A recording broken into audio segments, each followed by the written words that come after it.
తరువాతగా చూడాల్సినటువంటి మితవాద యుగంలో మొట్టమొదటి ప్రధానమైనటువంటి వ్యక్తి ఎవరయ్యా అంటే డబ్ల్యూసి బెనర్జీ. చాలా ఇంపార్టెంట్ అండి డబ్ల్యూసి బెనర్జీ. డబ్ల్యూసి అంటున్నామంటే ఫుల్ ఫామ్ ఏమిటి? ఉమేష్ చంద్ర బెనర్జీ అని చెప్పేసి చెప్తా ఉన్నాం. చాలా చాలా ఇంపార్టెంట్ అండి.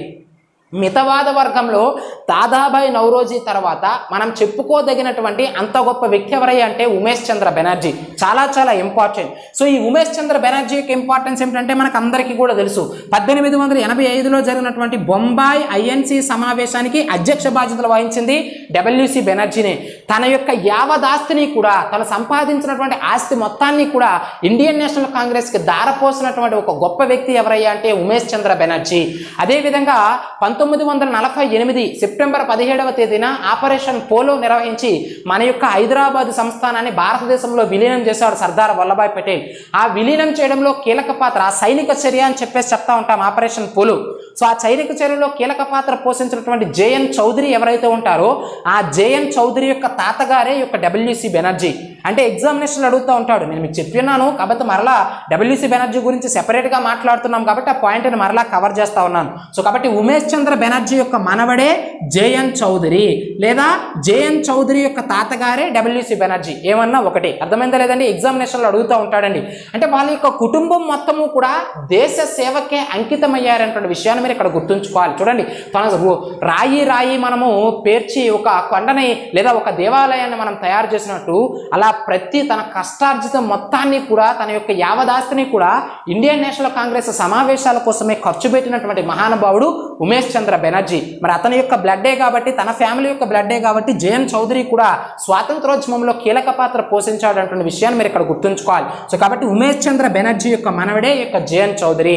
సో కాబట్టి ఉమేష్ చంద్ర బెనర్జీ అనగానే మొట్టమొదటి ఐఎన్సీ సమావేశానికి అధ్యక్షత బాధ్యతలు వహించినటువంటి వ్యక్తి అనే విషయాన్ని మీరు ఇక్కడ గుర్తుంచుకోవాలి. సో దీని తర్వాత మనం చూడాల్సినటువంటి ప్రధానమైనటువంటి వ్యక్తి ఎవరయ్యా అంటే సురేంద్రనాథ్ బెనర్జీ అండి. చాలా ఇంపార్టెంట్. ఇతని నుంచి మితవాదులు అనగానే తప్పనిసరిగా ప్రశ్నలు అనేవి రావడం జరుగుతుందండి. సురేంద్రనాథ్ బెనర్జీ. మరి సురేంద్రనాథ్ బెనర్జీ యొక్క ఇంపార్టెన్స్ ఏమిటి అనేది మనం మాట్లాడుకున్నట్లయితే, ఒక రకంగా భారతదేశంలో ఇండియన్ నేషనల్ కాంగ్రెస్ అయినటువంటి ఒక అతిపెద్ద సంస్థ స్థాపించి ఆ సంస్థ తరువాత కాలంలో భారతదేశ స్వాతంత్రోద్యమానికి ఒక పడవలా మారింది, ఒక నడకగా మారింది, ఒక నడవలా మారిందంటే దానికి గల ప్రధాన కారకుడు సురేంద్రనాథ్ బెనర్జీ. ఎందుకంటే 1876లోనే యొక్క సురేంద్రనాథ్ బెనర్జీ ఇండియన్ అసోసియేషన్ అనేటువంటి ఒక సంస్థను స్థాపించాడని చెప్పేసి చెప్తా ఉన్నాం కలకత్తాలో. చాలా ఇంపార్టెంట్. 1876లో ఇండియన్ అసోసియేషన్ అనే సంస్థను కలకత్తాలో స్థాపించినటువంటి వ్యక్తి ఎవరు? A1 star bit Surendranath Banerjee. ఎగ్జామినేషన్లో అడుగుతూ ఉంటాడు. చాలా ఇంపార్టెంట్ అండి. ఒక రకంగా బ్రిటిష్ వారు ఏర్పాటు చేసినటువంటి ఇండియన్ సివిల్ సర్వీస్ ఉద్యోగం ఏదైతే ఉంటుందో ఆ యొక్క ఉద్యోగానికి ఎన్నికవుతాడు, సివిల్ సర్వీస్ ఎగ్జామినేషన్లో పాస్ అవుతాడు. అర్థమైందా లేదండి? కానీ అతని అర్హతకు తగినటువంటి ఉద్యోగాన్ని ఇవ్వరు బ్రిటిష్ వారు. సివిల్ సర్వీస్ ఉద్యోగం అంటే ఎంత ఉన్నత స్థాయి ఉద్యోగం అండి. కానీ అటువంటి ఉద్యోగం ఇవ్వకుండా సివిల్ సర్వీస్ స్థాయి ఎగ్జామినేషన్, అంత కఠినమైనటువంటి ఎగ్జామినేషన్ పాస్ అయ్యి కూడా లండన్లో ఎగ్జామ్ పెట్టేవారు, ఇంగ్లీష్లో పెట్టేవారు. అర్థమైందా లేదండి? వాళ్ళ యొక్క చరిత్ర పైన ప్రశ్నలు ఇచ్చేవారు. ఇప్పుడు మనం కాంపిటేటివ్ ఎగ్జామినేషన్స్ ప్రిపేర్ అవుతున్నామంటే మన భారతదేశ చరిత్ర, మన తెలంగాణ చరిత్ర, మన ఆంధ్రప్రదేశ్ చరిత్ర ఇది చదువుకుంటాం. కానీ అప్పట్లో వాడు ఇండియన్ సివిల్ సర్వీస్ ఉద్యోగస్తులుగా భారతీయులు మారాలంటే మీరు ఎగ్జామినేషన్ రాయండి, అది కూడా మీ భాషలో, మీ లోకల్ లాంగ్వేజెస్లో పెట్టాం, ఆంగ్ల భాషలో, మా భాషలో పెడతాం, నచ్చితే రాయండి లేకపోతే లేదు. ఆ ఎగ్జామినేషన్ కూడా మీ భారతదేశంలో పెట్టాం, మా లండన్లో పెడతాం, మీకు నచ్చితే రండి లేకపోతే లేదు. ఆ పెట్టిన ఎగ్జామినేషన్ కూడా యూరప్ చరిత్ర పైన, మా ఖండ చరిత్ర పైన మేము పెడతాం, మీ భారతదేశ చరిత్ర పైన పెట్టాం, నచ్చితే రాయండి లేకపోతే లేదు. అయినప్పటికీ కూడా వాడు ఇంగ్లీషు భాషలో పెట్టినా, లండన్ నగరంలో పెట్టినా, యూరప్ ఖండానికి సంబంధించినటువంటి యూరప్ చరిత్ర పైన ఎగ్జామినేషన్ పెట్టినా, ఎన్ని కఠినమైనటువంటి ఆంక్షలు పెట్టినా సరే వాటన్నింటినీ దాటుకుని ఎంతోమంది మన భారతీయులు సివిల్ సర్వీస్ ఉద్యోగులుగా మారారండి. అర్థమైందా లేదా? సో అలా మారినప్పటికీ కూడా అలాంటి ఉద్యోగం పొందినటువంటి వ్యక్తుల్లో సురేంద్రనాథ్ బెనర్జీ ఒక వ్యక్తి అయినప్పటికీ కూడా అతని అర్హతకు తగినటువంటి ఉద్యోగాన్ని ఇవ్వకపోతే ఆ ఉద్యోగానికి రాజీనామా చేసి వచ్చేస్తాడు. నేను పొందిన ఉద్యోగం ఏమిటి, మీరు చెప్తున్నటువంటి డ్యూటీ ఏమిటి, నా యొక్క స్థాయికి, నా యొక్క అర్హతకు సంబంధించిన ఉద్యోగాన్ని మీరు ఇవ్వలేదని చెప్తే బ్రిటిష్ వారు తను తొలగించేస్తారు. మేము ఏది చెప్తే అది చేయి, నువ్వు ఉద్యోగం పాస్ అయ్యావు, నువ్వు ఎగ్జామినేషన్ పాస్ అయ్యావు బాగానే ఉంది, కానీ పాస్ అయిన తర్వాత మేము చెప్పిందే నువ్వు వినాలి అని చెప్తే ఆత్మాభిమానం, సెల్ఫ్ రెస్పెక్ట్ మించినటువంటి ఆయుధం ఇంకేమీ లేదు. కానీ మన ఆత్మాభిమానం చాలా ఇంపార్టెంట్. నువ్వెవడరా బాయ్, నేను ఎంత కష్టపడి ఎగ్జామినేషన్ పాస్ అయితే నువ్వు నచ్చిన ఉద్యోగం నేను ఎందుకు చేస్తానని చెప్పేసి దానికి రాజీనామా చేసేసి, అంటే ఆ ఉద్యోగాన్ని వదిలిపెట్టేసి బయటకు వచ్చేస్తాడు. వచ్చేసిన తరువాత ఎలాగైనా సరే బ్రిటిష్ వాడికి బుద్ధి చెప్పాలి అని చెప్పేసి సురేంద్రనాథ్ బెనర్జీ కంకణం కట్టుకొని 1876లో ఆనంద మోహన్ బోస్తో కలిపి 1876లో ఈ ఇండియన్ అసోసియేషన్ సంస్థను స్థాపిస్తాడు. ఎగ్జామినేషన్లు అడుగుతూ ఉంటాడు. కలకత్తాలో 1876లో స్థాపించబడినటువంటి ఇండియన్ అసోసియేషన్ అనే సంస్థను సురేంద్రనాథ్ బెనర్జీతో కలిపి స్థాపించినటువంటి ఇంకొక వ్యక్తి ఎవరయ్యా అంటే ఆనంద మోహన్ బోస్ అని చెప్పేసి చెప్తా ఉన్నాం. ఆనంద మోహన్ బోస్ చాలా ఇంపార్టెంట్ అండి, ఎగ్జామినేషన్లు అడుగుతూ ఉంటాడు. ఇండియన్ నేషనల్ కాంగ్రెస్ కంటే ముందు మన యొక్క భారతదేశంలో ఎన్నో స్వదేశీ సంస్థలు స్థాపించబడ్డాయి, జాతీయ సంస్థలు స్థాపించబడ్డాయి. కానీ ఆ సంస్థలన్నింటిలో చాలా కీలకమైనటువంటి సంస్థ ఏమిటయ్యా అంటే ఇండియన్ అసోసియేషన్ అనేటువంటి సంస్థ అనే విషయాన్ని మీరు ఇక్కడ గుర్తుంచుకోవాలి. చాలా చాలా ఇంపార్టెంట్ అండి, చాలా కీలక పాత్ర పోషించింది ఈ యొక్క ఇండియన్ అసోసియేషన్ అనే సంస్థ. ఎందుకంటే భారతదేశంలో మనం చెప్పినాం చాలా జాతీయవాద సంస్థలు స్థాపించబడ్డాయి. కానీ ఆ సంస్థలు ఆయా ప్రాంతాలకు పరిమితమయ్యేవి. అంటే బెంగాల్లో స్థాపించబడితే ఆ సంస్థ బెంగాల్ ప్రాంత అభివృద్ధి కోసమే కృషి చేసేది. మద్రాసు ప్రాంతంలో స్థాపించబడితే కేవలం మద్రాసు ప్రాంతానికే పరిమితమయ్యేది. అంటే స్వలాభం కోసం ప్రయత్నించేవారు ఆ సంస్థల ద్వారా. అంటే మేము బాగుపడితే చాలు, మా ప్రాంతం అభివృద్ధి చెందితే చాలు అని చెప్పేసి ఇలాంటి సంస్థలు స్థాపించుకున్నారు. అర్థమైందా లేదా? కానీ జాతి మొత్తాన్ని ఏకం చేద్దాము, మనమంతా ఏకమై ఒక సంస్థను స్థాపిద్దాము, ఆ సంస్థ ద్వారా బ్రిటిష్ వాడిని మన భారతదేశం నుంచి తరిమి కొడదామని చెప్పేసి ఎవరు ఆలోచించలే. అలా ఆలోచించినటువంటి వ్యక్తి సురేంద్రనాథ్ బెనర్జీ. మిత్రులారా, మీ ప్రాంతాలలో మీ సంస్థలు ఏర్పాటు చేసుకోండి, కానీ నేను ఒక సమావేశాన్ని ఏర్పాటు చేస్తున్నాను, సో దానికి అందరూ రండి. మీ ప్రాంతాల్లో మద్రాస్ అసోసియేషన్, పూనా సార్వజనిక సభ, మద్రాసు మహాజన సభ, బెంగాల్ అసోసియేషన్, బెంగాల్ సార్వజనిక సభ, మీకు నచ్చినటువంటి సంస్థలు ఏర్పాటు చేసుకోండి. మీకు నచ్చిన ప్రాంతాల కోసం, మీ స్వలాభాల కోసం మీరు పాటుపడండి, తప్పులేదు. కానీ మనకు అంతిమంగా కావాల్సింది బ్రిటిష్ వాడి నుంచి స్వాతంత్రం కావాలి. సో కాబట్టి మనమంతా కూడా ఏకమవ్వాలి. సో కాబట్టి నేను పిలుస్తున్నాను, మీరు రండి, నాతో పాటు చేయి కలపండి అని చెప్పేసి జాతి మొత్తాన్ని ఏకం చేయడం కోసం స్థాపించబడినటువంటి ఒకానొక సంస్థ ఏమిటయ్యా అంటే 1876 ఇండియన్ అసోసియేషన్ అనేటువంటి సంస్థ. చాలా ఇంపార్టెంట్ అండి. ఆ సంస్థను ఎవరితో కలిపి స్థాపించాడు? ఆనంద మోహన్ బోస్. ఈ సంస్థ స్థాపించినప్పటి నుంచి భారతదేశంలో వివిధ రకాల సంస్థానాలలో ఉన్నటువంటి, అంటే వారి వారి ప్రాంతాల్లో స్థాపించుకున్నటువంటి సంస్థ సభ్యులు ఎవరైతే ఉంటారో వాళ్ళందరూ కూడా ఇండియన్ అసోసియేషన్కి హాజరయ్యేవారు. అంటే వారి ప్రాంతాలలో ఉన్నటువంటి ఆ సంస్థ సమావేశాలకు హాజరయ్యేవారు. సురేంద్రనాథ్ బెనర్జీ పిలిచినప్పుడు వీళ్ళందరూ కూడా మరలా వచ్చేవారు. బెంగాల్ నుంచి వచ్చేవారు, మద్రాసు నుంచి వచ్చేవారు, బొంబాయి నుంచి వచ్చేవారు. అర్థమైందా లేదండి? ఇలా భారతదేశ నలుమూల నుంచి కూడా సురేంద్రనాథ్ బెనర్జీ ఎక్కడైతే ఇండియన్ అసోసియేషన్ తరఫున సమావేశం ఏర్పాటు చేస్తారో అప్పుడు అందరూ కూడా వచ్చేవారు. అర్థమైందా లేదండి? సో ఈ విధంగా సురేంద్రనాథ్ బెనర్జీ జాతి మొత్తాన్ని ఏకం చేయడంలో ఒక కీలక పాత్ర పోషించాడు. ఒక నిప్పు రవ్వల వెలుగాడడంలో ఎటువంటి సందేహం లేదండి. అర్థమైందా లేదా? చాలా చాలా ఇంపార్టెంట్. అయితే తరువాత కాలంలో మనకి 1885లో ఇండియన్ నేషనల్ కాంగ్రెస్ స్థాపించబడడం అనేది జరుగుతుంది. ఇండియన్ నేషనల్ కాంగ్రెస్ స్థాపించబడిన తర్వాత ఐఎన్సీ కూడా ప్రతి సంవత్సరం కూడా సమావేశాలు ఏర్పాటు చేస్తుంది. అయితే ఇండియన్ నేషనల్ కాంగ్రెస్ స్థాపించిన తరువాత కూడా ఇండియన్ అసోసియేషన్ కూడా సురేంద్రనాథ్ బెనర్జీ నడుపుతున్నాడు. అంటే ప్రతి సంవత్సరము జరిగే సురేంద్రనాథ్ బెనర్జీ యొక్క ఇండియన్ అసోసియేషన్కి కూడా భారతదేశంలో ఉన్నటువంటి వివిధ రకాల నాయకులు, వ్యక్తులు హాజరవుతా ఉన్నారు. హాజరైన తర్వాత ఈ సమావేశం అయిన తర్వాత మరలా ఈ యొక్క 18 అంటే ఈ యొక్క ఐఎన్సీ ఇండియన్ నేషనల్ కాంగ్రెస్ ఏదైతే ఉంటుందో ఆ సమావేశాలకు కూడా వెళ్తా ఉన్నారు. ఎక్కడ ఏదైతే నిర్ణయాలు తీసుకున్నారో, ఎక్కడ ఏవైతే తీర్మానాలు చేశారో అదే తీర్మానాలు మరలా ఇండియన్ నేషనల్ కాంగ్రెస్లో కూడా అదే తీర్మానాలు చేసేవారు. అప్పుడు మన భారతదేశంలో ఉన్నటువంటి నాయకులు దాదాబాయి నౌరోజీ కావచ్చు, ఇతర సభ్యులు ఫిరోజ్ షా మెహతా కావచ్చు, బద్రుద్దీన్ త్యాబ్జీ కావచ్చు, వీళ్ళందరూ కూడా సురేంద్రనాథ్ బెనర్జీని అడుగుతారు, ఏమయ్యా సురేంద్రనాథ్ బెనర్జీ, నీ ఇండియన్ అసోసియేషన్ సంస్థ యొక్క లక్ష్యం కూడా భారతదేశానికి స్వాతంత్రం తీసుకురావడమే. మనం స్థాపించుకున్నటువంటి ఇండియన్ నేషనల్ కాంగ్రెస్ కూడా భారతదేశానికి స్వాతంత్రం తీసుకురావడమే. మరి అలాంటప్పుడు ఇండియన్ నేషనల్ కాంగ్రెస్కి అదే సభ్యులు హాజరవుతున్నారు, ఇండియన్ అసోసియేషన్కి అదే సభ్యులు హాజరవుతున్నారు. మరి అలాంటప్పుడు రెండు వేరు సంస్థలు ఎందుకు? సో కాబట్టి నీ సంస్థను తీసుకొచ్చి ఇండియన్ నేషనల్ కాంగ్రెస్లో కలిపే అని చెప్పేసి అప్పట్లో ఉన్నటువంటి మేధావి వర్గం వారు సురేంద్రనాథ్ బెనర్జీని కలుపుతాడు. ఆబ్వియస్లీ అతనికి ఇండియన్ అసోసియేషన్ని ఇండియన్ నేషనల్ కాంగ్రెస్లో విలీనం చేయడం అతనికి ఇష్టం లేదు. కానీ చెప్పిన వారు చాలా గొప్పవారు, గురువు స్థానంలో ఉన్నారు, పెద్ద పెద్ద మేధావులు, వాళ్ళని వ్యతిరేకించి మనం ఎందుకు నిర్ణయం తీసుకోవడం అని చెప్పేసి అయిష్టంగానే ఇండియన్ అసోసియేషన్ తీసుకొచ్చి 1886లో ఇండియన్ అసోసియేషన్ తీసుకొచ్చి ఎందులో మెర్జ్ చేసేస్తాడండి? ఎందులో మెర్జ్ చేస్తాడు? ఇండియన్ నేషనల్ కాంగ్రెస్లో విలీనం చేయడం అనేది జరుగుతుంది. అంటే ఇండియన్ అసోసియేషన్ సభ్యులను మొత్తాన్ని తీసుకొచ్చి ఇండియన్ నేషనల్ కాంగ్రెస్ సమావేశాల్లో కూర్చొని పెడతాడు. అందుకే ఎగ్జామినేషన్లో అడుగుతూ ఉంటాడండి, ఇండియన్ అసోసియేషన్ అనేటువంటి సంస్థను సురేంద్రనాథ్ బెనర్జీ, ఆనంద్ మోహన్ బోసులు కలిపి స్థాపించినటువంటి ఇండియన్ అసోసియేషన్ అనే సంస్థని ఇండియన్ నేషనల్ కాంగ్రెస్లో ఏ సంవత్సరంలో విలీనం చేశారు అని చెప్పేసి ఎగ్జామినేషన్లు అడుగుతూ ఉంటాడు. 1886వ సంవత్సరంలో. చాలా ఇంపార్టెంట్, ఇవ్వండి ఇక్కడ రాశాను. అయితే ఎగ్జామినేషన్ అడుగుతూ ఉంటాడు. ఆ 1886లో ఇండియన్ అసోసియేషన్ తీసుకొచ్చి ఇండియన్ నేషనల్ కాంగ్రెస్లో సురేంద్రనాథ్ బెనర్జీ విలీనం చేశాడు. ఆ సమయంలో ఆ 1886 ఇండియన్ నేషనల్ కాంగ్రెస్ సమావేశానికి అధ్యక్ష బాధ్యతలు వహించినటువంటి వ్యక్తి ఎవరని చెప్పేసి అడుగుతూ ఉంటాడు. ఎవరండి? దాదాభాయ్ నౌరోజీ. నేను మీకు ముందే దీనికి ముందే ఈ డబ్ల్యూసీ బెనర్జీ, సురేంద్ర బెనర్జీ కంటే ముందు దాదాభాయ్ నౌరోజీ గురించి చెప్పాను లేదా? మొత్తం 3 సమావేశాలకు అధ్యక్ష బాధ్యతలు వహించారని చెప్పేసి 1886 కలకత్తా సెషన్ అని చెప్పేసి, అదేవిధంగా 1893 లాహోర్ సెషన్ అని చెప్పేసి, 1906 కలకత్తా సెషన్ అని చెప్పేసి మొత్తం 3 సెషన్స్కి దాదాభాయ్ నౌరోజీ అధ్యక్షత వహించారని చెప్పాము లేదా? సో కాబట్టి 1886 కలకత్తాలో జరిగినటువంటి ఐఎన్సీ సమావేశంలోనే సురేంద్రనాథ్ బెనర్జీ ఇండియన్ అసోసియేషన్ తీసుకొచ్చి ఎందులో విలీనం చేసేసాడు? ఇండియన్ నేషనల్ కాంగ్రెస్ లో విలీనం చేశాడు. భారత జాతీయ కాంగ్రెస్ లో విలీనం చేశాడు అంటే విషయాన్ని మీరు ఇక్కడ గుర్తుంచుకోవాలి. జాతి మొత్తాన్ని, యువతలో రక్తం మరిగించాడండి సురేంద్రనాథ్ బెనర్జీ. ఒక పుస్తకాన్ని రాస్తాడు, ఏ నేషన్ ఇన్ ద మేకింగ్ అని చెప్పేసి. చాలా ఇంపార్టెంట్ ఈ యొక్క పుస్తకం.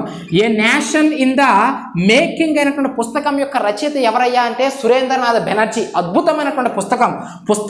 పుస్తకాలను రచించినటువంటి వ్యక్తులపైన తప్పనిసరిగా ప్రశ్నలు వస్తాయండి. The economic history of India, Ramesh Chandra Dutt. The poverty and un British rule in India, Dadabhai Naoroji. A nation in the making ఎవరండి? మన యొక్క ఎవరు? Surendranath Banerjee. The rise of Maratha power, M G Ranade. చాలా ఇంపార్టెంట్ అండి. ఏమిటి? The rise of Maratha power అని చెప్పేసి. మరాఠా పవర్ అంటే అతను మహారాష్ట్ర ప్రాంతానికి సంబంధించిన వ్యక్తి కాబట్టి ఎంజీ రనడే, మహాదేవ్ గోవింద రనడే ఆ ప్రాంతంలో ఉన్నటువంటి యువకులని, ఆ ప్రాంతంలో ఉన్నటువంటి ప్రజలలో ప్రజా చైతన్యం తీసుకురావడం కోసం అతను రచించినటువంటి పుస్తకం ఏమిటయ్యా అంటే ఈ rise of the Maratha power. ఇక్కడ మనకి కావాల్సింది, అయితే తర్వాత ఎంజీ రనడే గురించి మాట్లాడుకుంటాం, కానీ ఇక్కడ మనకి కావాల్సింది సురేంద్రనాథ్ బెనర్జీ కాబట్టి అతను రచించినటువంటి పుస్తకం ఏమిటయ్యా అంటే ఏ నేషన్ ఇన్ ద మేకింగ్ అనే పుస్తకం. ఈ పుస్తకం ద్వారా ఎంతో మంది యువకులు ప్రభావితులయ్యి భారతదేశం యొక్క గొప్పతనాన్ని తెలుసుకొని, బ్రిటిష్ వాడి యొక్క సామ్రాజ్యవాదాన్ని తెలుసుకొని, సో బ్రిటిష్ వాడికి వ్యతిరేకంగా పోరాడడం కోసము ఇండియన్ నేషనల్ కాంగ్రెస్ లో వచ్చి సురేంద్రనాథ్ బెనర్జీతో చేతులు కలపడం అనేది జరుగుతుంది. అర్థమైందా లేదండి?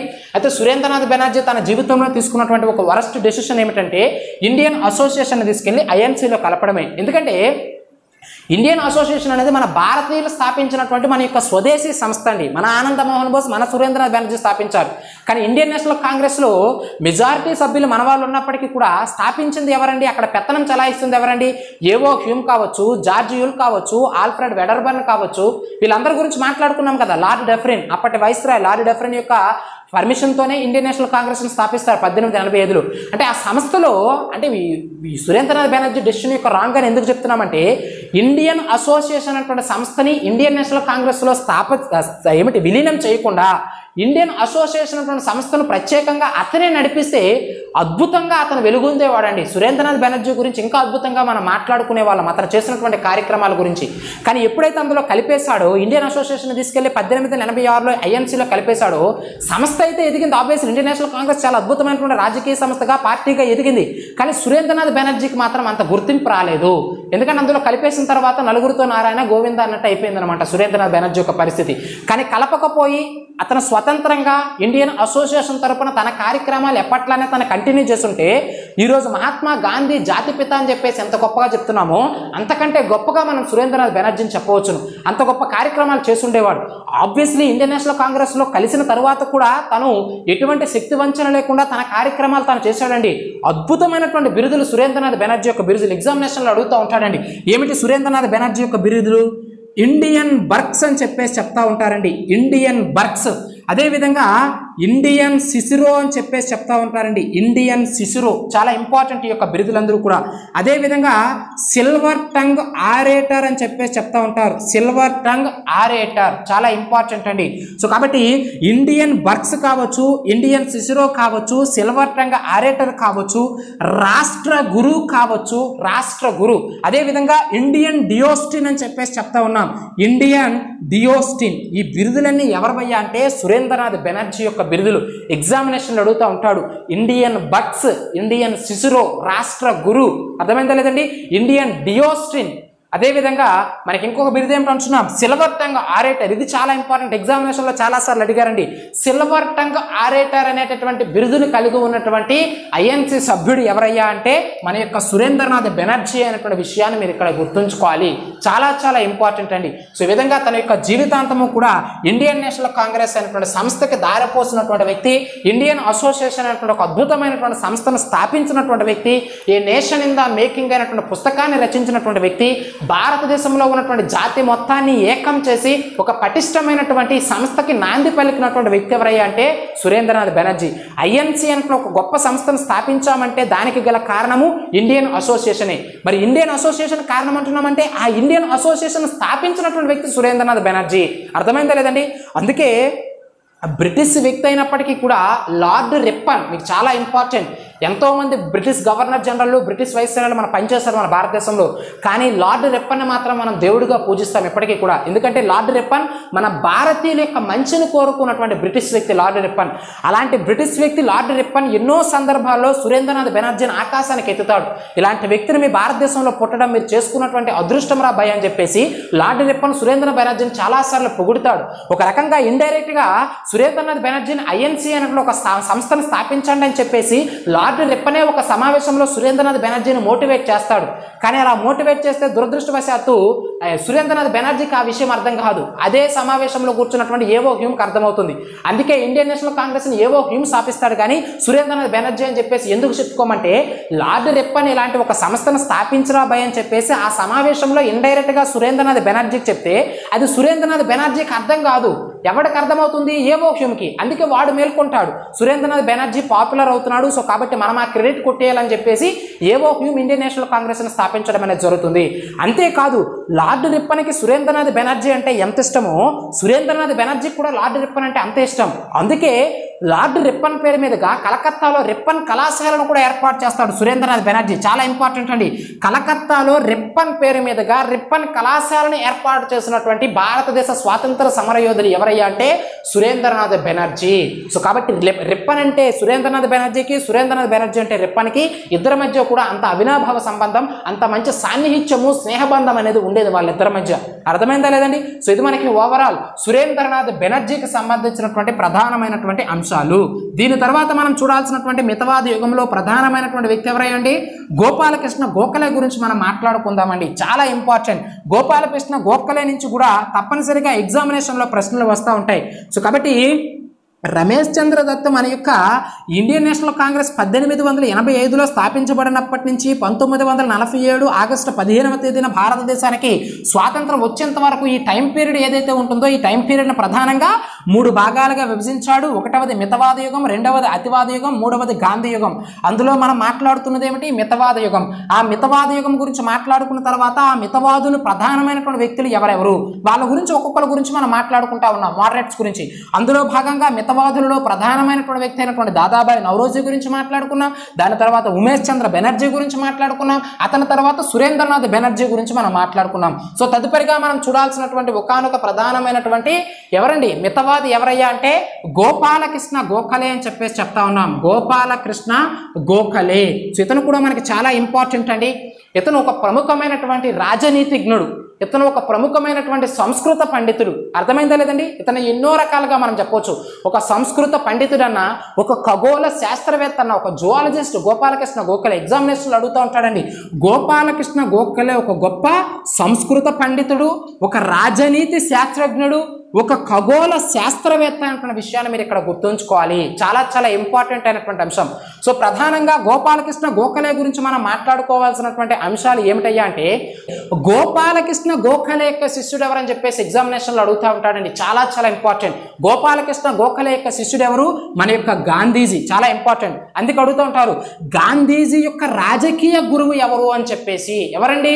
గోపాలకృష్ణ గోఖలే. చాలా చాలా ఇంపార్టెంట్ యొక్క ప్రశ్న ఎగ్జామినేషన్ లో అడుగుతూ ఉంటాడండి. మరి గోపాలకృష్ణ గోఖలే గురించి మనం మాట్లాడుకున్నట్లయితే ఇతనికి సంబంధించి మనం చెప్పుకోవాల్సింది ఏమిటంటే 1905లో servants of the Indian society అనేటువంటి ఒక సంస్థను స్థాపిస్తాడండి. చాలా చాలా ఇంపార్టెంట్. ఏమిటి? 1905లో servants of Indian society, servants of Indian society అనేటటువంటి ఒక సంస్థను స్థాపించినటువంటి వ్యక్తి ఎవరయ్యా అంటే గోపాలకృష్ణ గోఖలే. ఏమిటి సార్ ఈ సంస్థ అంటే, నువ్వు నిజంగా భారతదేశాన్ని గౌరవించిన వాడవైతే, దేశం పట్ల గౌరవాభిమానాలు కలిగి ఉన్నవాడవైతే నువ్వు రా వచ్చి యొక్క ఇండియన్ సొసైటీలో, అంటే సర్వెంట్స్ ఆఫ్ ది ఇండియన్ సొసైటీలో, అంటే భారతీయ సేవకుల సంఘం అని చెప్పేసి చెప్తా ఉంటాం. తెలుగు మీడియం అభ్యర్థులు రాసుకోవాలి, రెండు కవర్ చేస్తా ఉన్నాను, ఇంగ్లీష్ మీడియం అభ్యర్థులు, తెలుగు మీడియం అభ్యర్థుల కోసం. సో తెలుగు మీడియం అభ్యర్థులు రెండు రాసుకోండి, ఎగ్జామినేషన్లో ఉపయోగపడతాయి. Servants of the Indian society అన్న, భారతీయ సేవకుల సంఘం అన్నా కూడా ఒకటే. సో దాన్ని స్థాపించినటువంటి వ్యక్తి ఎవరయ్యా అంటే గోపాలకృష్ణ గోఖలే. ఎప్పుడు స్థాపించాడయ్యా అంటే 1905లో. ఈ సంస్థ యొక్క ప్రధానమైనటువంటి ఉద్దేశం ఏమిటంటే, ఎవరెవరైతే ఇందులో సభ్యత్వం తీసుకుంటారో వాళ్ళు నిజమైనటువంటి దేశభక్తి కలిగిన వాళ్ళే ఇక్కడికి రండి, ఇందులో జాయిన్ అవ్వండి. జాయిన్ అయ్యి సంవత్సరంలో 53 గంటలు దేశం కోసం సేవ చేయాలి. సంవత్సరంలో 53 అవర్స్, 53 గంటలు దేశం కోసం నువ్వు సేవ చేయు. ఆ సేవ ఎలాంటిదండి? ఏ విధంగానైనా మనం చేయొచ్చు. అంటే దేశమాత సేవ కోసము, భారతదేశ అభివృద్ధి కోసం నువ్వు ఏమి చేసినా సరే అది మంచిది. నువ్వు మొక్కలు నాటుతావా, పిచ్చి మొక్కలు పీకుతావా, రోడ్లు వేస్తావా, భారతీయుల కోసము వివిధ రకాల కార్యక్రమాలు చేపడతావా, అది సామాజిక, సాంఘిక, ఆర్థిక ఎటువంటి కార్యక్రమాలైనా నువ్వు చెయ్యి, కానీ దేశానికి సేవ చేయి. సో అలాంటి సేవ చేయడం కోసము సంవత్సరంలో 53 గంటలు సేవ చేయాలని చెప్పేసి ఈ యొక్క సంస్థను స్థాపించి అందులో అడ్మిషన్స్ ఏర్పాటు చేస్తాడు. ఎవడ పెడితే వాడు వచ్చేయడానికి వీల్లేదండి. నువ్వు 10th పాస్ అవ్వాలి, ఇంటర్ పాస్ అవ్వాలి, నీకు మినిమం నాలెడ్జ్ అనేది ఉండాలి ఈ సంస్థలో చేరాలి అంటే. దారిన పోయేటటువంటి దానయ్య వచ్చినాక ఇండియన్ సొసైటీలో సభ్యత్వం ఇవ్వడంటే ఎవరు? నువ్వు తప్పనిసరిగా 10th ఇంటర్ పాస్ అవ్వాలి, నీకు మతిస్థిమితం అనేది సరిగ్గా పనిచేయాలి, అన్నింటికీ మించి నీలో దేశభక్తి అనేది నరనరాన ఉప్పొంగాలి. అలాగైతేనే నీకు ఇందులో సభ్యత్వం ఇస్తాం. ఇంకో విషయం మీకు తెలుసో లేదో, ఆ సమయానికి మన యొక్క మహాత్మా గాంధీ సౌత్ ఆఫ్రికాలో ఉంటే అతను రాస్తాడు లెటరు ఎవరికి? గోపాలకృష్ణ గోఖలేకి. గురువు గారు, నేను కూడా సర్వెంట్స్ ఆఫ్ ఇండియన్ సొసైటీలో సభ్యత్వం పొందుతాను, నా పేరు కూడా రిజిస్టర్ చేయండి అంటే గాంధీజీ ఇంటర్ ఫెయిల్, కానీ దానికి అవకాశం కల్పించలేదు. చూడండి, మహాత్మా గాంధీజీ వంటి వ్యక్తికే servants of the Indian society అంటే ఈ ఇండియన్ నేషనల్ కాంగ్రెస్ అంటే ఒక రకంగా చెప్పాలంటే ఇండియన్ నేషనల్ కాంగ్రెస్లో భాగంగానే సంస్థలు స్థాపించారు. అంటే ఇందులో సభ్యత్వం కల్పించలేదంటే కారణం ఏమిటి? Gandhiji inter fail. అంటే నువ్వు ఎంత గొప్ప వ్యక్తివైనా సరే నువ్వు ఇందులో జాయిన్ అవ్వడానికి నీకు కనీస అర్హత లేకపోతే నీకు ఇందులో అర్హత లేదు అని చెప్పేసి గాంధీజీని కూడా వ్యతిరేకించడం అనేది జరిగింది. అంటే అంత పగడ్బందీగా ఉండేవాడు అనమాట గోపాలకృష్ణ గోఖలే ఈ సంస్థ నిర్వహణలో. అర్థమైందా లేదండి? అంత గొప్ప వ్యక్తి కాబట్టి అతన్ని మనం స్మరించుకోవాలని చెప్పేసి భారతదేశానికి స్వాతంత్రం వచ్చిన తర్వాత మన యొక్క ఇందిరాగాంధీ ప్రధానమంత్రిగా ఉన్నటువంటి సమయంలో 1969లో ఎన్ఎస్ఎస్ అనేటువంటి ఒక ప్రత్యేకమైనటువంటి కార్యక్రమాన్ని ఏర్పాటు చేసిందండి. నేషనల్ సర్వీస్ స్కీమ్ అని చెప్పేసి. నేషనల్ సర్వీస్ స్కీమ్ అంటే ఏమిటి? జాతీయ సేవా పథకము అని చెప్పేసి చెప్తా ఉన్నాం. మీరు చేశారో లేదో తెలియదు కానీ ఒక 2-3 ఇయర్స్ బ్యాక్ మా కాలేజీలో నేను చేశాను. అంటే మా యొక్క టీచర్స్ ఎవరైతే ఉంటారో ఎన్ఎస్ఎస్ ప్రోగ్రామ్ అని చెప్పేసి మమ్మల్ని తీసుకెళ్లి రోడ్డు పక్కన చెత్తను ఏరవేయడం కావచ్చు, మొక్కలు నాటించడం కావచ్చు, వాటికి వాటర్ పోయడం కావచ్చు, ఇటువంటి కార్యక్రమాలు ఏవైతే ఉంటాయి ఎన్ఎస్ఎస్ ప్రోగ్రామ్స్ మనం చూస్తూ ఉంటాం కదా, స్కూల్లో కాలేజెస్లో ఏర్పాటు చేస్తూ ఉంటారు. వాటిని ఏర్పాటు చేసింది ఇందిరాగాంధీ. ఎప్పుడు ఏర్పాటు చేసిందంటే 1969. దానికి పెట్టిన పేరు ఏంటంటే ఎన్ఎస్ఎస్. ఎవరి పేరు మీదుగా పెట్టారంటే గోపాలకృష్ణ గోఖలే. అంటే అతని స్థాపించినటువంటి servants of the Indian society అనేటటువంటి సంస్థను ప్రేరణగా తీసుకొని ఇందిరాగాంధీ యొక్క సంస్థను స్థాపించడం అనేది జరిగింది. ఎన్ఎస్ఎస్ అనేటువంటి సంస్థ చాలా చాలా ఇంపార్టెంట్ అయినటువంటి అంశం అండి. అర్థమైందా లేదా? సో అది గోపాలకృష్ణ గోఖలే యొక్క గొప్పతనం. సో ఇతను మనకి ప్రధానంగా వివిధ రకాలుగా పిలుస్తారండి. ఎంతో సేవ చేశాడు భారతదేశానికి. సో ఇతను ప్రధానంగా ఆధునిక రాజనీతి శాస్త్రజ్ఞుడు అని చెప్పేసి పిలుస్తారండి. ఇతను ఏ విధంగా అయితే ఇతని యొక్క బిరుదుల గురించి మనం మాట్లాడుకున్నట్లయితే ఆధునిక రాజనీతి శాస్త్రజ్ఞుడు అని చెప్పేసి చెప్తా ఉన్నాం. ఆధునిక రాజనీతి శాస్త్రజ్ఞుడు అని చెప్పేసి ఎవరిని పిలుస్తారంటే గోపాలకృష్ణ గోఖలేని పిలవడం అనేది జరుగుతుంది. చాలా చాలా ఇంపార్టెంట్ అండి. అదేవిధంగా ఇండియన్ సోక్రటిస్ అని చెప్పేసి పిలుస్తారండి. చాలా ఇంపార్టెంట్. ఇండియన్ సోక్రటిస్ ఎవరు? ఇండియన్ సోక్రటిస్ అని ఎవరిని పిలుస్తారు? గోపాలకృష్ణ గోఖలేని. అంటే సోక్రటిస్, ఇండియన్ సోక్రటిస్ అంటున్నామంటే దాని అర్థం ఏమిటి? ఒరిజినల్ సోక్రటిస్ ఉన్నాడు అని అర్థం. ఒరిజినల్ సోక్రటిస్ ఎవరు? గ్రీకు దేశానికి సంబంధించినటువంటి తత్వవేత్త, ఒక గొప్ప తత్వవేత్త. మనం మాట్లాడుకున్నాం, అలెగ్జాండర్ కావచ్చు, అరిస్టాటిల్ కావచ్చు, సోక్రటిస్ కావచ్చు, వీళ్ళందరూ కూడా గ్రీకు దేశానికి సంబంధించినటువంటి గొప్ప గొప్ప తత్వవేత్తలు అండి. అర్థమైందా లేదా? సో అలాంటి గ్రీకు దేశంలో ఒక గొప్ప తత్వవేత్త అయినటువంటి సోక్రటిస్తో, అంటే ఆ దేశంలో సోక్రటిస్ అంత గొప్ప సేవ చేస్తే మన భారతదేశంలో గోపాలకృష్ణ గోఖలే అంత సేవ చేశాడని చెప్పేసి గోపాలకృష్ణ గోఖలేని ఇండియన్ సోక్రటిస్ అని చెప్పేసి పిలవడం జరిగింది. అదేవిధంగా ఆధునిక రాజనీతి శాస్త్రజ్ఞుడు అంటున్నాం. అంటే చూడండి, మోడర్న్ పొలిటికల్ ఏమిటి, ఒక రకంగా చెప్పాలంటే ఈ బిరుదు ఇచ్చినటువంటి వ్యక్తి ఎవరని చెప్పేసి ఎగ్జామినేషన్లో అడుగుతూ ఉంటాడండి. ఆధునిక రాజనీతి శాస్త్రజ్ఞుడు అనేటటువంటి బిరుదుని గోపాలకృష్ణ గోఖలేకి ఇచ్చినటువంటి వ్యక్తి ఎవరు? కేఎం ఫణిక్కర్. చాలా ఇంపార్టెంట్ అండి. ఆ బిరుదు ఎవరిచ్చారు అతనికి? కేఎం ఫణిక్కర్. ఆధునిక రాజనీతి శాస్త్రజ్ఞుడు అనేటువంటి బిరుదుని గోపాలకృష్ణ గోఖలేకి ఇచ్చినటువంటి వ్యక్తి ఎవరయ్యా అంటే కేఎం ఫణిక్కర్ అనేటువంటి విషయాన్ని మీరు ఇక్కడ గుర్తుంచుకోవాలి. Servants of the Indian society అనేటటువంటి ఒక సంస్థను స్థాపించినటువంటి వ్యక్తి ఎవరయ్యా అంటే గోపాలకృష్ణ గోఖలే అనేటువంటి విషయాన్ని మీరు ఇక్కడ గుర్తుంచుకోవాలి. చాలా చాలా ఇంపార్టెంట్ అండి ఇవన్నీ కూడా. అర్థమైంది లేదండి? అదేవిధంగా వారణాసిలో జరిగినటువంటి, ఎక్కడండి వారణాసి, దాన్నే మనం కాశీ అంటున్నాం, ఉత్తరప్రదేశ్. ఆ వారణాసి లేదా కాశీలో జరిగినటువంటి 21వ ఐఎన్సి సమావేశానికి అధ్యక్ష బాధ్యతలు వహించినటువంటి వ్యక్తి ఎవరయ్యా అంటే గోపాలకృష్ణ గోఖలే. చాలా చాలా ఇంపార్టెంట్. 21వ ఐఎన్సి సమావేశం, వారణాసి సమావేశానికి ఎవరు అధ్యక్ష బాధ్యతలు వహించారంటే గోపాలకృష్ణ గోఖలే. అర్థమైందే లేదండి? సో కాబట్టి మితవాదుల్లో మనం తదుపరిగా చూసినటువంటి ప్రధానమైనటువంటి వ్యక్తి ఎవరయ్యా అంటే గోపాలకృష్ణ గోఖలే. ఇంకొక విషయం అండి, గోపాలకృష్ణ గోఖలే స్థాపించినటువంటి పత్రికల పైన ప్రశ్నలు వస్తూ ఉంటాయి. చాలా ఇంపార్టెంట్. మొదటిది పూనా సార్వజనిక్ సభ అని చెప్పేసి చెప్తాం. సభ కాదు, పూనా సభ అని చెప్పేసి చెప్తా ఉన్నాం. అంటే అతను ఉన్నటువంటి ప్రాంతం ఏమిటి? మహారాష్ట్ర ప్రాంతం. సో అందులో ప్రధానమైనటువంటి పట్టణం పూనా. సో ఆ పూనా పేరు మీదగానే పూనా పత్రిక అని చెప్పేసి స్థాపిస్తాడండి. ఎవరు? మన యొక్క గోపాలకృష్ణ గోఖలే. చాలా ఇంపార్టెంట్. అయితే ఇది ఏ పత్రిక అంటే 3 నెలలకి అర్ధవార్షిక పత్రిక అని చెప్పేసి చెప్తా ఉంటాం. అంటే 3 నెలలకు ఒకసారి వచ్చేటటువంటి పత్రిక. సో ఆ పత్రికను స్థాపించినటువంటి వ్యక్తి గోపాలకృష్ణ గోఖలే. అదేవిధంగా సుధారక్ అయినటువంటి పత్రిక అంటారండి. చాలా ఇంపార్టెంట్. అదేవిధంగా అగార్కర్ అనేటువంటి పత్రిక అంటారండి. ఇవన్నీ కూడా స్థాపించినటువంటి వ్యక్తి ఎవరయ్యా అంటే గోపాలకృష్ణ గోఖలే. సుధారక్, అగార్కర్, పూనా పత్రికలు స్థాపించినటువంటి వ్యక్తి ఎవరయ్యా అంటే గోపాలకృష్ణ గోఖలే అయినటువంటి విషయాలను మీరు ఇక్కడ గుర్తుంచుకోవాలి. అంతేకాదు గోపాలకృష్ణ గోఖలే నిర్బంధ ప్రాథమిక విద్య కోసం కృషి చేశాడండి. నిర్బంధ ప్రాథమిక విద్య, ఉచితంగా విద్యను అందించాలి, కుల మత వివక్షతలు లేనటువంటి విద్యను అందించాలి పిల్లలందరికీ కూడా. సమాజంలో మార్పు తీసుకురావాలంటే అది భావి భారత పౌరులపైన, ఫ్యూచర్ జనరేషన్ పైన ఆధారపడి ఉందని చెప్పేసి వాళ్ళకి ప్రమాణాలతో కూడి ఉన్నటువంటి నాణ్యమైనటువంటి విద్యను అందించాలని చెప్పేసి, కుల మత వివక్షతలు లేనటువంటి విద్యను అందించాలని చెప్పేసి ఏమిటి ప్రాథమిక విద్య కోసము, నిరవధిక ప్రాథమిక విద్య కోసం కృషి చేసినటువంటి వ్యక్తి ఎవరయ్యా అంటే మన యొక్క గోపాలకృష్ణ గోఖలే. ఎగ్జామినేషన్లో ఇంకొక ప్రశ్న అడుగుతూ ఉంటాడండి, నిరవధిక ప్రాథమిక విద్యను ఏర్పాటు చేసినటువంటి మొట్టమొదటి సంస్థానం ఏమిటని చెప్పేసి బరోడా సంస్థానం. చాలా చాలా ఇంపార్టెంట్. బరోడా సంస్థానంలో నిరవధిక ప్రాథమిక విద్యను, ఉచిత ప్రాథమిక విద్యను ప్రారంభించడం అనేది జరిగింది. వాళ్ళు ఏర్పాటు చేశారంటే, బరోడా సంస్థానంలో ఏర్పాటు చేశారంటే దానికి గల ప్రధాన కారకుడు గోపాలకృష్ణ గోఖలే అనే విషయాన్ని మీరు ఇక్కడ గుర్తుంచుకోవాలి. చాలా చాలా ఇంపార్టెంట్ అండి. దీని తర్వాత మనం మాట్లాడుకోవాల్సినటువంటి మితవాదులలో ప్రధానమైనటువంటి వ్యక్తి ఎవరయ్యా అంటే ఎంజి రనడే గురించి మనం మాట్లాడుకోవాలండి. మహాదేవ్ గోవింద రనడే అని చెప్పేసి చెప్తా ఉన్నాం. చాలా చాలా ఇంపార్టెంట్ అయినటువంటి అంశము.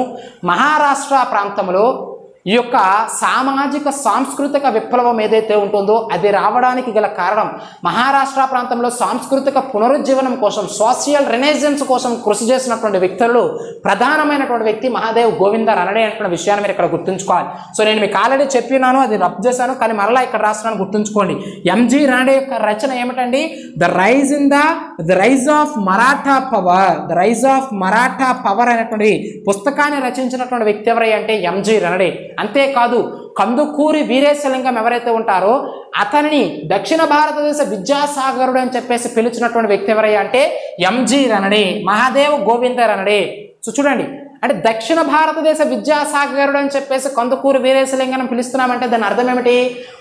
ఓవరాల్ భారతదేశంలో విద్యాసాగర్ ఉన్నాడని అర్థం. ఓవరాల్ భారతదేశంలో అసలైన విద్యాసాగర్ ఎవరు? మనకు తెలుసు, ఉత్తర భారతదేశంలో ఈశ్వరచంద్ర విద్యాసాగర్ యొక్క బాల్య వివాహాల కోసం కావచ్చు, అదేవిధంగా వితంతు పునర్వివాహాల కోసం కావచ్చు, సాంస్కృతిక పునరుజ్జీవనంలో భాగంగా మన భారతదేశం మూఢనమ్మకాల్లో కొట్టుమిట్టాడుతున్నటువంటి సమయంలో వాటన్నింటి నుంచి బయటకు తీసుకురావడం కోసము రాజా రామ్మోహన్ రాయ్ కావచ్చు, ఈశ్వరచంద్ర విద్యాసాగర్ కావచ్చు, పండిత రమాబాయి కావచ్చు, కేశవ చంద్రసేన్ కావచ్చు, ఎంజి రనడే కావచ్చు, వీళ్ళందరూ కూడా కీలక పాత్ర, దేవేంద్రనాథ్ ఠాగూర్ కావచ్చు, వీళ్ళందరూ కూడా మనం మాట్లాడుకున్నాం గత క్లాసుల్లో. వీళ్ళందరి గురించి కూడా ఒక్కొక్కరి గురించి ఒక్కొక్క క్లాస్ చెప్పినాం. అంటే సాంస్కృతిక పునరుజ్జీవనంలో అంత కీలక పాత్ర పోషించారు.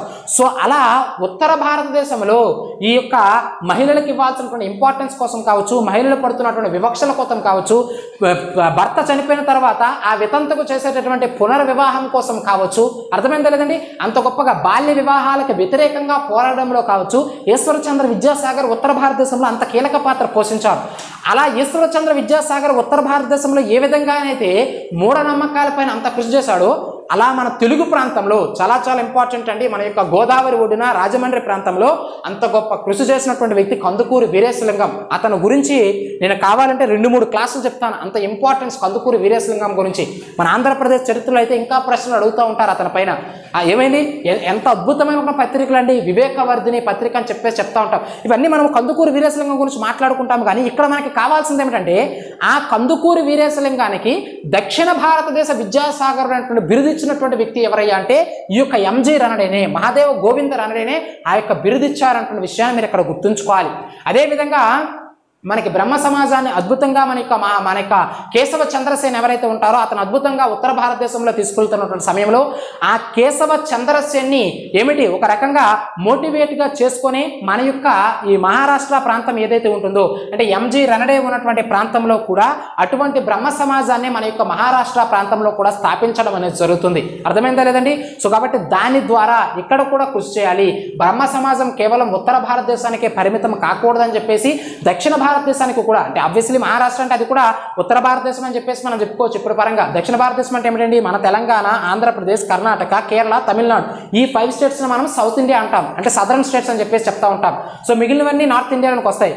కానీ మహారాష్ట్రలోనికి కూడా బొంబాయిని అంటే పశ్చిమ ప్రాంతానికి మన యొక్క బ్రహ్మ సమాజాన్ని తీసుకొచ్చి తరువాత ఆ యొక్క బొంబాయి ప్రాంతం నుంచి మద్రాసుకు కావచ్చు, మన యొక్క ఆంధ్ర ప్రాంతానికి కావచ్చు బ్రహ్మ సమాజం యొక్క బీజాలను మన యొక్క దక్షిణ భారతదేశానికి తీసుకొచ్చినటువంటి ప్రధానమైన వ్యక్తులలో ఎంజి రనడే కూడా ఒక వ్యక్తి అనే విషయాన్ని మీరు ఇక్కడ గుర్తుంచుకోవాలి.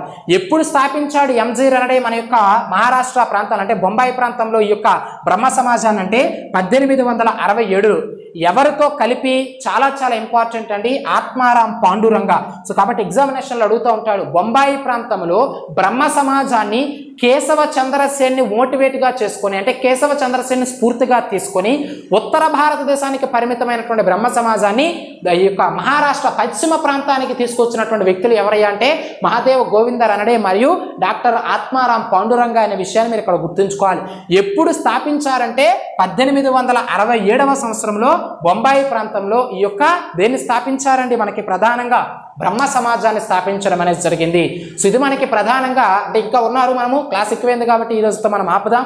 సో మనం చూసింది ఏమిటండి, మితవాదులలో భాగంగా ఉమేష్ చంద్ర బెనర్జీ గురించి, అదేవిధంగా దాదాభాయ్ నౌరోజీ గురించి, గోపాలకృష్ణ గోఖలే గురించి, ఎంజి రనడే గురించి, వీళ్ళందరి గురించి కూడా ఈరోజు మనం మాట్లాడుకున్నాం. ఇంకా చాలా మంది ఉన్నారు, ఫిరోజుసా మెహతా కావచ్చు, బద్రుద్దీన్ త్యాబ్జీ కావచ్చు, అదేవిధంగా రమేష్ చంద్ర దత్ కావచ్చు, వీళ్ళందరి గురించి కూడా మనము నెక్స్ట్ క్లాస్లో మాట్లాడదాం. సో మన యొక్క ఛానల్, మన యొక్క వీడియో కనుక నచ్చినట్లయితే లైక్ చేయండి, కామెంట్ చేయండి, సబ్స్క్రైబ్ చేయండి. మనం వీడియో పెట్టిన వెంటనే మీకు నోటిఫికేషన్ రావాలంటే బెల్ ఐకాన్ ప్రెస్ చేసుకోండి. తద్వారా మనం ఎప్పుడైనా లైవ్ సెషన్స్ పెట్టినా సరే మీకు వెంటనే నోటిఫికేషన్ రావడం అనేది జరుగుతుంది. సో నెక్స్ట్ క్లాస్తో మళ్ళీ మనం కలుద్దాం. Thank you.